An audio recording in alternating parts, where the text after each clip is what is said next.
नमस्कार साथियों, मैं प्रवीण कुमार स्वागत करता हूं अपने YouTube channel history for RPSC पर। साथियों, आज हम रिव्यू करेंगे भारतीय संविधान एवं राज्य व्यवस्था नामक इस पुस्तक का, जो वाणी प्रकाशन से आती है और मौर्य और द्विवेदी इसके लेखक हैं।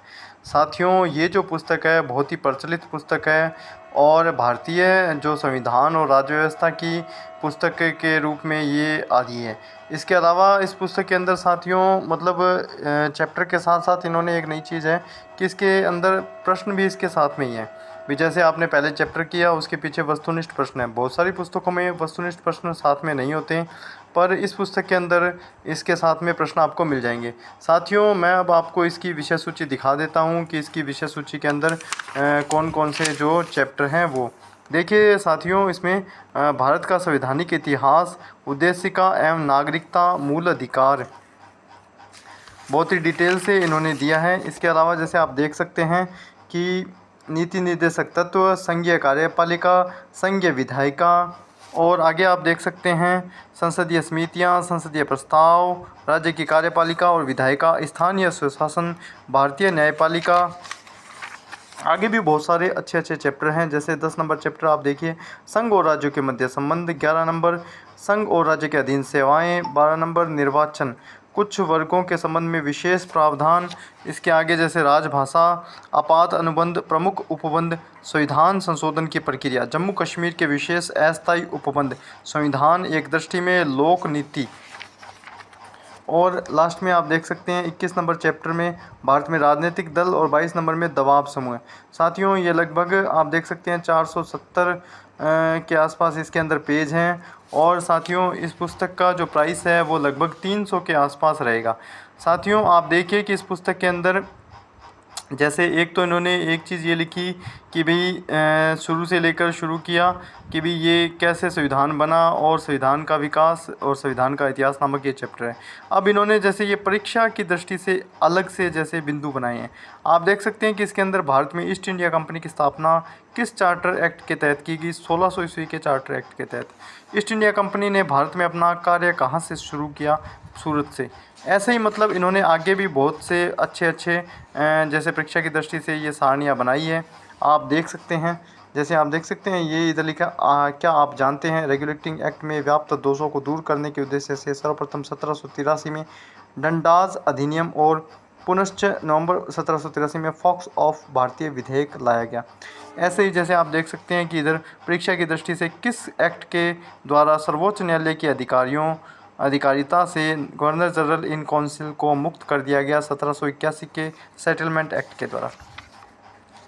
साथियों, ये जो पुस्तक है आपको जैसे कॉलेज लेक्चरर के जो लोग पॉलिटिकल साइंस से तैयारी कर रहे हैं और स्कूल लेक्चरर की जो लोग पॉलिटिकल साइंस से तैयारी कर रहे हैं उनके लिए ये कारगर साबित होगी। इसके अलावा जैसे स्कूल लेक्चरर के फर्स्ट पेपर के अंदर जो पॉलिटिकल साइंस आती है उसमें ये कारगर साबित हो जाएगी।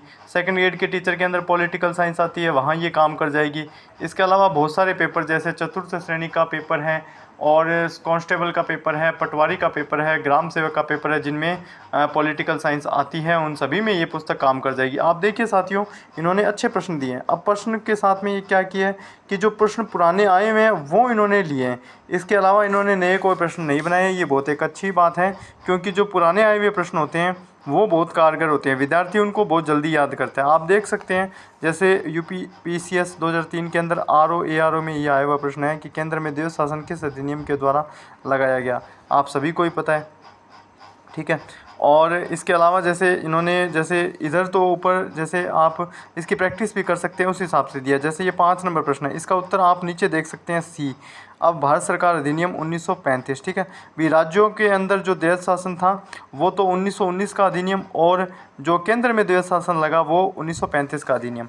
साथियों, पुस्तक अच्छी है और प्रश्न भी इसके अंदर स्तरीय हैं। जैसे आप देख सकते हैं 68 नंबर प्रश्न, भारतीय इतिहास के संदर्भ में प्रांतों में संविधान सभा के सदस्य। भाई आईएएस प्री के अंदर आया हुआ 2013 के अंदर प्रश्न है और आंसर जो इसका है 68 नंबर का आंसर है सी। आप देख सकते हैं प्रांतीय विधानसभाओं द्वारा निर्वाचित हुए थे। अब ऐसे ही मतलब अगला चैप्टर है संविधान की उद्देशिका, विशेषताएं और नागरिकता। ये चैप्टर नॉर्मली सभी परीक्षाओं में आते हैं, सिलेबस के अंदर होते हैं। जैसे पटवारी का अगर आप एग्ज़ाम दें, ग्राम सेवक का एग्ज़ाम अगर दें, इसके अलावा कांस्टेबल का एग्ज़ाम देंगे, 4th ग्रेड का एग्ज़ाम देंगे, और भी बहुत सारे एग्ज़ाम, जितने भी जैसे एग्ज़ाम हैं जिनमें पॉलिटिकल साइंस आती है, आप उसके हिसाब से इस पुस्तक को चुन सकते हैं। इसके अलावा जैसे आप अगर कॉलेज लेक्चरर की तैयारी कर रहे हैं पॉलिटिकल साइंस से, और स्कूल लेक्चरर की तैयारी कर रहे हैं पॉलिटिकल साइंस विषय से, तो भी ये पुस्तक आपके लिए कारगर साबित होगी। एक साथियों, इसके अंदर जैसे इसकी पेपर क्वालिटी तो अच्छी है, पर इसके अंदर एक थोड़ी सी समस्या ये है कि इसके अंदर गलतियाँ थोड़ी सी ज़्यादा हैं।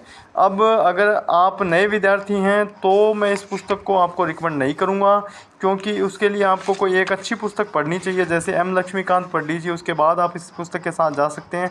तथ्यों के लिए ये पुस्तक बहुत शानदार है, बहुत सारे तथ्य आपको मिल जाएंगे, पर तथ्य जो हैं वो थोड़ी इसमें गलतियाँ हैं। तो अब जो नए विद्यार्थी हैं वो इसके साथ ना जाकर वो लक्ष्मीकांत के साथ जाएं, उसके बाद में इस पुस्तक पे आएँ, क्योंकि ये पुस्तक बहुत काम की है। अब देखिए इसका 3 नंबर चैप्टर मूल अधिकार, इसके अंदर साथियों तथ्य ही तथ्य भर रखे हैं। अगर आजकल परीक्षा आपको पता है कि तथ्य पर आधारित है, और अगर परीक्षा में तथ्य आएंगे तो साथियों इस पुस्तक से बाहर नहीं जा सकते।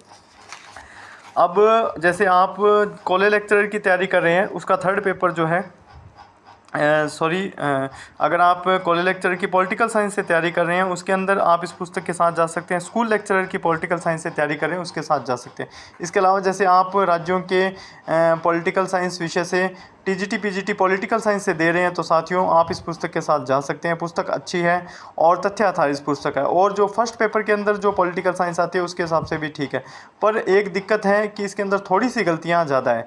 आप अगर पहले से आपका मैटर तैयार है तो आप इस पुस्तक को पढ़ सकते हैं, क्योंकि आप इसकी गलतियाँ पकड़ लेंगे।